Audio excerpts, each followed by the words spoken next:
Bakit di na matapos ang pag-aaway yung dalawa? Ha? Ayaw nyo na umimik. Ayaw nyo nang gumalaw. Nangyari sa inyo.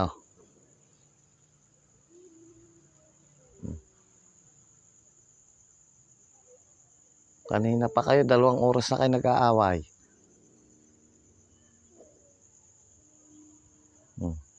Magtitigan na lang kayong dalawa.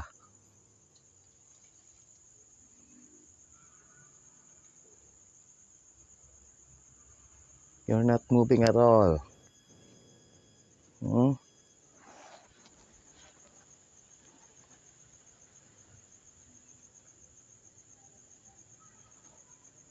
Tahimik na kayo.